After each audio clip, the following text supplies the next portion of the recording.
Halo, ketemu lagi dan kita akan membahas implementasi dari socket programming sebagai implementasi dari socket itu sendiri, khususnya dalam bahasa C ataupun C++. Sebelum lanjut, kita lihat dulu bagaimana alur atau tahapan komunikasi socket atau socket programming itu sendiri. Ada 4 tahapan dalam socket programming. Yang pertama itu adalah create socket, lalu binding, connect, dan send and receive pesan. Tahap yang pertama yaitu create socket atau kita buat socket itu sendiri. Ya. Kalau dalam object oriented programming, maka create socket ini sama saja dengan meng-create object socket. Pada saat meng-create socket ini, kita harus menentukan apakah jenis socket yang kita akan bangun di sini adalah bersifat client, server, atau peer. Ya. Ketiga jenis ini akan sangat menentukan tahapan berikutnya. Setelah kita create socketnya, maka kita akan memasuki tahapan berikutnya, yaitu tahapan binding. Tahapan binding ini hanya diterapkan pada socket jenis server. Ya, jadi kalau kita membangun socket jenis server, maka kita perlu membinding. Ada yang bersifat pasif di sini. Bagaimana dengan kalau socketnya peer? Peer itu mengadopsi keduanya. Dia sekaligus client, sekaligus server. Karena dia sekaligus server, maka dia juga ada proses binding. Binding itu pada saat atau rule-nya dia sebagai server. Binding di sini adalah kita meng-assign identitas dari socket tersebut, yaitu berupa IP, hostname, ataupun port. Nah, karena di socket programming ini kita hanya berinteraksi dengan layer transport saja, maka pada saat binding sebenarnya kita hanya perlu melakukan binding identitas nomor port saja. Bagaimana dengan IP-nya? Bagaimana dengan hostname-nya? IP address hostname itu akan mengikuti IP dari mesin di mana socket ini berjalan. Dan tentu saja kita tidak bisa menentukan, atau malah sebaiknya jangan sekali-sekali menentukan IP address pada saat programming. Ya, karena kita tidak tahu berapa IP address yang akan dimiliki oleh sebuah komputer di mana aplikasi ini akan berjalan. Yang bisa kita klaim itu saat programming itu adalah nomor port. Nah, setelah kita memberikan identitas pada socket, terutama di sisi server, maka selanjutnya adalah socket tersebut melakukan fase listening. Analoginya di sini adalah socket ini, karena dia pintu komunikasi, maka pintunya dijaga. Ya, pintunya dijaga, kita berikan identitas atau nomor pintu, lalu pintu tersebut dijaga. Siap menerima kunjungan, gampangannya begitu. Nah, setelah ada socket server yang binding, menjaga sebuah pintu yang dibuka untuk dikunjungi, maka socket client bisa melakukan kunjungan, yaitu dengan melakukan proses connect. Nah, proses connect ini akan mengakibatkan terjalinnya jalur komunikasi dari klien ke server, dari satu peer ke peer yang lain. Karena proses connect ini tujuannya adalah untuk membangun jalur komunikasi, sementara di soket datagram tidak diperlukan jalur komunikasi, maka di soket datagram itu tidak diperlukan proses connect. Ya. Jadi di soket datagram itu hanya sampai create lalu binding, tidak perlu connect. Dan kalau sudah terjalin komunikasi di soket stream atau di datagram itu sudah binding, maka bisa dilakukan tahap yang keempat, yaitu tahap tukar menukar pesan atau send and receive. Yang mana yang boleh mengirim pesan duluan? Pada prinsipnya kalau di soket datagram kedua-duanya soket stream kedua pihak sudah boleh mengirim pesan, baik itu klien maupun server. Demikian juga di datagram, baik itu klien maupun server itu sudah bisa mengirim pesan. Siapapun boleh mengirim duluan. Ya. Tentu saja harapannya ya sisi seberangnya akan menerima pesannya. Bagaimana implementasi keempat tahapan ini di C maupun di C++? Itu yang akan kita bahas secara lebih rinci pada slide-slide berikutnya. Pertama adalah create. Di C ataupun C++,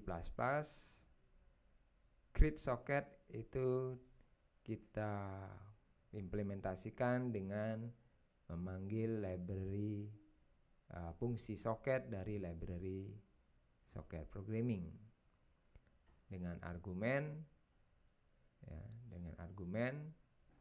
domain atau jenis jaringan identitasnya, ya. Lalu kemudian tipe soketnya apakah stream atau datagram, lalu protokolnya, ya, protokolnya. Contohnya adalah di contoh baris pertama ini saya mencontohkan bagaimana coding untuk mengimplementasikan soket stream di jaringan TCP/IP. Ya, jadi domainnya adalah TCP/IP, AF/INET. Kemudian tipenya soket stream, ya, konstanta soket stream. Lalu protokolnya diisi 0. Ya, kita bisa nanti akan menerapkan protokol apapun, HTTP, Jabber, SMTP dan sebagainya. Contoh yang kedua itu adalah contoh create socket datagram. Di sini tidak terlihat perbedaan yang signifikan antara socket stream maupun socket datagram. Yang berbeda hanya di argumen tipe soketnya apa. Tipe soket ini akan menentukan fase-fase berikutnya. Ya, fase berikutnya. Setelah proses create berhasil, maka kita lanjutkan dengan binding. Ya. Nah, sebelum ke binding, kita lihat kembali ada dua jenis domain, ya, seperti yang di sesi video break sebelumnya, yaitu ada unique dan ada inet atau TCP/IP. Ya. Kemudian tipe soket itu ada 3, yaitu soket stream, datagram, dan row. Atau di C++ itu tipenya adalah sequence packet. Ya. Pada proses binding, ini hanya untuk soket tipenya server, baik itu yang datagram maupun soket stream, ya. Intinya adalah kita memberikan identitas. Identitas di sini adalah berupa identitas alamat dan port. Ya. Alamat jaringan dan port. Nah, Di socket programming, di library socket programming itu sudah disediakan tools sebenarnya bagaimana kita melakukan pengambilan informasi dari tipe identitas baik itu AF inet maupun AF unik. Ya. Contohnya di sini adalah menggunakan jaringan TCP/IP. Ya. Soket ADDR di sini bertipe data struktur, ya, itu sudah ada library-nya. Ya, tipe data socket ADDR in, yang di sini saya contohkan menjadi sebuah variabel bernama ADDR. Ya, bertipe data sock ADDR yang mereference ke my ADDR. Ya. Lalu ini akan mereference ke data address dari komputernya. Ya, data address dari komputernya. Nah, di sini karena dia reference, maka tergantung tipenya. Nanti berapa address yang dialokasikan di tipe data strukturnya. Dan ini dilakukan binding. Kalau di Java itu kita cukup melakukan binding port saja. Nanti diabstraksi, proses pengambilan address di komputernya itu diabstraksi. Kalau di C++ itu masih belum diabstraksi, jadi masih harus kita yang mendeclare mengambil data address dari library. Ya. Nah, pada saat kalau ini berhasil, maka soket kita itu sudah punya identitas. Dalam hal ini adalah a socket di sini yang sudah dideklarasikan sebelumnya, itu diberikan identitas reference ke my ADDR. Ya, my ADDR sesuai dengan ukuran dari struktur address, ya, yaitu berupa identitas mesin dan nomor port. Setelah proses binding sukses, maka siap menerima kunjungan atau menerima koneksi. Ya, sekaligus di sini dia adalah listening. Bagaimana caranya soket di sisi seberang atau soket klien melakukan connect? Connect di sini khusus untuk soket stream. Kalau soket datagram tidak memerlukan connect. Di C maupun C++ itu cukup memanggil fungsi connect. Ya, fungsi connect dengan returnnya adalah sukses ataupun gagal. Kalau dia true maka dia sukses, kalau yang lain gagal. Ya. Connect di sini lagi-lagi memerlukan identitas. Kenapa? Karena kita harus jelas connect kemana. Connect ke aplikasi server yang ada di mana. Di sini kita perlu data identitas sama seperti di binding. Jadi kita perlu identitas tujuan berupa IP address dan nomor port. Sehingga kita sama seperti di binding perlu mendeklarasikan atau mengkonstruksi struktur address di sini yang berupa reference yang akan berisikan tujuan yaitu nomor IP dan nomor port. Lalu setelah itu kita panggil fungsi connect dengan argumen soket yang mau kita konekkan di sisi klien, ya, soket mana yang mau kita konekkan dan tujuannya kemana. Ya, tujuan ini kita letakkan di target ADDR. Setelah sukses connected klien dengan server, maka bisa dilanjutkan dengan fase keempat, yaitu tukar menukar pesan. Prinsipnya adalah mengirim pesan, yaitu send. Ya. Kita cukup panggil fungsi send dari library socket programming, yaitu berupa sebuah metode atau fungsi dengan argumen isi pesan itu sendiri. Ya, dengan argumen isi pesannya. Ya.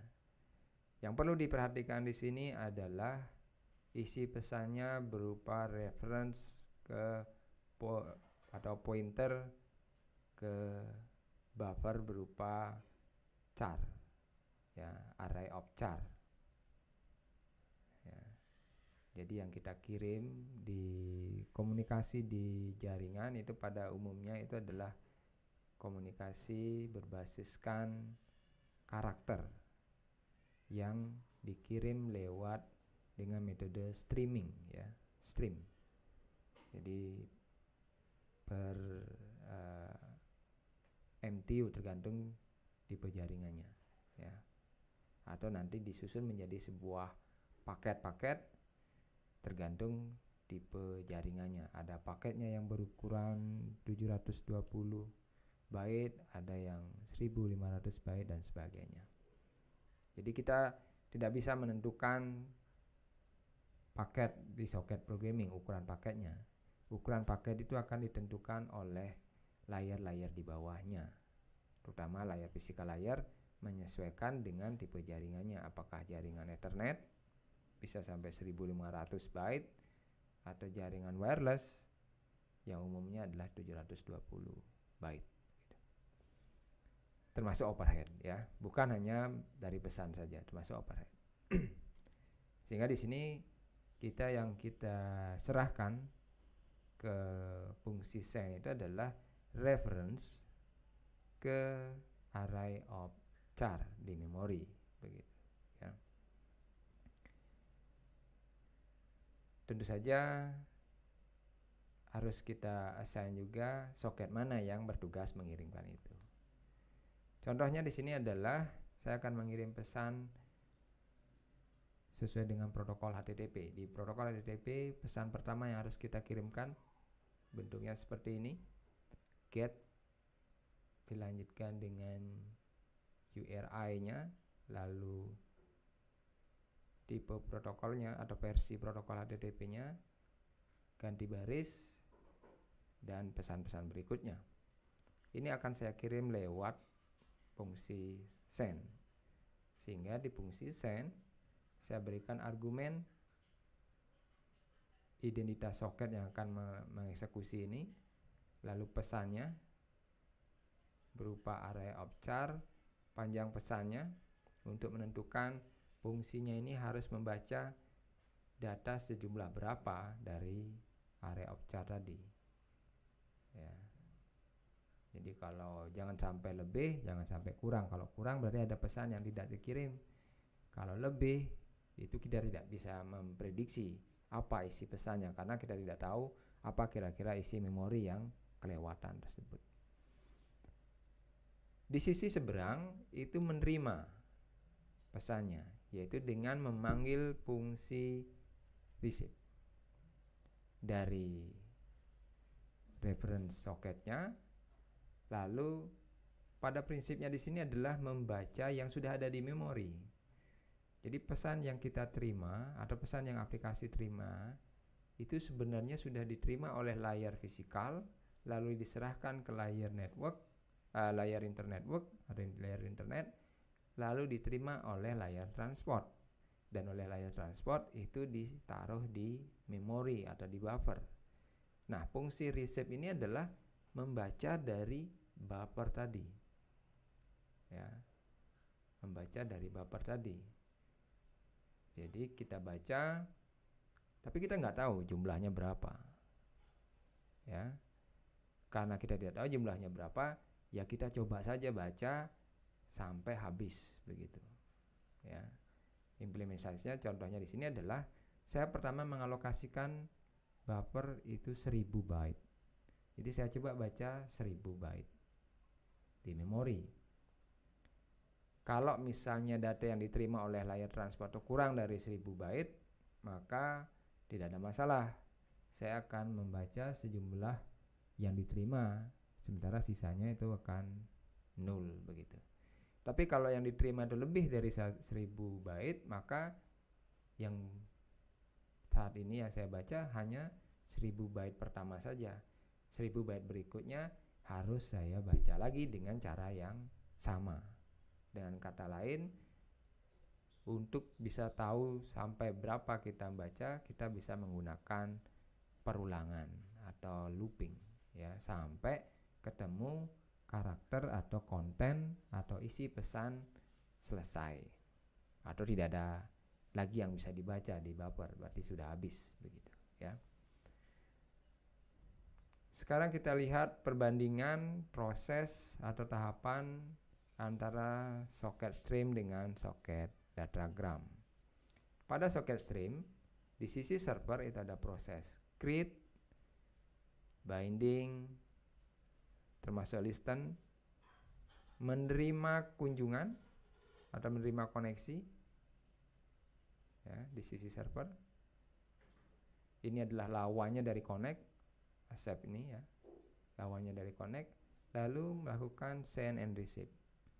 Close di sini adalah proses mengakhiri. Close itu bisa terjadi ketika aplikasi kita tutup atau koneksi diputuskan, maka itu close. Lalu di sisi client itu create, tidak ada proses binding di situ, langsung connect ke sisi server. Ya. Dari mana kita tahu server ada di mana? Kalau di protokol-protokol public protokol atau open protokol, maka itu sudah diumumkan atau dipublikasikan, misalnya HTTP. HTTP itu listen di port 80. Tinggal IP-nya berapa. Kalau Anda mau connect ke Google, ya tinggal cari IP-nya Google berapa, maka dia listen di port 80 kalau HTTP. Kalau HTTPS itu dia listen di port 443. Jadi kita langsung connect ke sana. Kalau servernya siap, berarti ya bisa kita connect. Atau kalau koneksi kita diterima, berarti servernya ada. Kalau koneksi kita ditolak, bisa jadi servernya tidak ada. Setelah connect, ya kita bisa langsung berkomunikasi, menukar pesan, dan mengakhiri. Di datagram, ingat di datagram itu tidak perlu menjalin jalur komunikasi, sehingga create, binding langsung bisa berkirim pesan. Tidak perlu ada connect di sisi klien, sehingga di sisi server pun tidak perlu ada proses accept. Ya, di sisi klien tidak perlu ada proses connect, create, send and receive, lalu close. Bagaimana kalau server nggak ada? Tidak ada masalah. Ya, berarti pesannya tidak sampai. Bagaimana kalau klien tidak ada? Pas ngirim saja dia ada, habis itu tidak ada. Ya sama, balasannya nanti tidak sampai, begitu saja. Jadi begitu prinsipnya dari datagram. Tidak ada jaminan pesan yang kita kirim itu sampai, tidak ada jaminan lawan komunikasi itu atau lawan komunikan itu ada. Struktur data komunikan ya. Yang pertama adalah identitas atau alamat. Yang tipenya di C atau C++ itu adalah SOC ADDR in. Ya, SOC ADDR in. Dia punya struktur yang terdiri dari 3 komponen, yaitu SYN family, SYN address, SYN port. Ya. Family di sini kalau sekarang itu ada IP versi 4, IP versi 6. Nanti menyesuaikan. Kalau IP versi 4 32 bit, kalau IP versi 6 lebih panjang lagi. Strukturnya berbeda, begitu ya. Kemudian SYN ADDR adalah komponen yang menyimpan IP address-nya. Kalau IP versi 4 dia menyimpan IP versi 4, kalau IP versi 6 dia akan menyimpan IP versi 6-nya. Lalu SYN port itu adalah berapa nomor port dari soketnya. Kalau di binding berarti nomor port server, Kalau di connect itu adalah nomor port tujuan. Bagaimana dengan nomor port klien pada saat atau identitasnya? Identitas itu oleh soket itu akan diambilkan secara random. Jadi si klien itu nggak perlu memikirkan siapa saya. Identitas itu akan diberikan secara random. Ya. SYN ADDR, ya, khusus SYN ADDR itu adalah berupa alamat IP, bukan berupa hostname. Jadi kalau Anda konekkan ke google.com itu tidak bisa, harus dirubah menjadi IP. Ya. Jadi domain itu untuk mempermudah manusia mengingat, tapi di soket programming itu menggunakan IP address. Lalu berapa IP address dari Google? Kita bisa menggunakan library get host by name untuk mengkonversi atau mendapatkan IP address dari sebuah domain lewat sistem DNS atau domain name system. Ya, get host by name adalah proses bertanya ke DNS server, IP domain ini berapa, nanti kita diberikan balasan, lalu balasan itulah yang kita gunakan, kita assign ke SYN ADDR. Cara memberikan identitas, mengirim pesan, menyimpan pesan di komputer dengan di jaringan itu bisa saja berbeda. Ya. Kalau kita flashback kembali ke mata kuliah sistem operasi ataupun struktur komputer, organisasi komputer, kita mengenal ada istilah little versus big endian. Apa itu?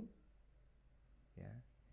Jadi little versus big endian di sini adalah metode atau cara menata data atau membawa data atau menyimpan data di memori, ya, atau di media penyimpanan. Misalnya kita punya data dalam format hexa yaitu AF0E. Ya. Di little endian data ini disimpan 0E AF. Ya, jadi dibagi dua, separuh di belakang ditaruh di depan, separuh di depan ditaruh di belakang. Itu little endian. Sementara big endian sesuai dengan urutannya. Yang duluan, yang belakangan. Ya. Jadi kalau kita punya 8 data, maka diambil 44 terus ditukar di little endian. Sementara di big endian tidak masalah, sesuai dengan urutannya. Ya. Namun kenapa kita harus memperhatikan aspek ini? Karena di komputer itu saat ini ada perbedaan. Intel itu menggunakan prinsip little endian. Jadi kalau komputer Anda menggunakan prosesor Intel atau variannya termasuk AMD, maka dia menggunakan little endian. Jadinya apa? Data yang kita mau simpan di buffer tadi, pesan yang mau kita kirim, itu di buffer disimpan dalam bentuk kebalik-kebalik nih. HF0E disimpan 0E AF gitu. Sementara jaringan itu menggunakan big endian. Jadi di jaringan datanya itu mengalir sesuai dengan urutannya. Nah, kalau tujuan komunikannya itu adalah little endian juga, menggunakan prosesor Intel juga atau AMD, maka di sana harus dibalik lagi. Ya, data itu harus dibalik lagi. Identitas harus dibalik. Jadi kalau kita identitasnya alamatnya adalah misalnya adalah 12 begitu, di komputernya disimpan 21. Di jaringan kita balik menjadi 12, di tujuan balik lagi menjadi 21. Nah, namun kita nggak usah khawatir karena library untuk itu juga sudah ada di soket programming. Yaitu kita cukup panggil fungsi host to network kalau mau menyiapkan data yang dikirim. Ya, jadi dari data struktur host ke struktur network. atau network to host di sisi penerima. Jadi kalau di sisi penerima itu data akan diperlakukan dengan memanggil metode network to host. Ya. Tentu saja ada prosesor 32 bit, ada prosesor 64 bit yang akan menentukan panjang pendeknya setiap porsi yang akan dibalik-balik tadi. Yang 32 bit atau 16 bit kita bisa menggunakan short, yang 64 bit kita bisa menggunakan long. Sehingga ada host to network long dan ada network to host short dan long. Begitu. Baik, demikian sesi implementasi dari soket programming di C++. Sampai ketemu di sesi video berikutnya. Kita akan mencoba membangun sebuah aplikasi, baik itu aplikasi socket stream, aplikasi datagram, aplikasi client server, dan juga mungkin aplikasi peer to peer. Sampai jumpa lagi. Terima kasih.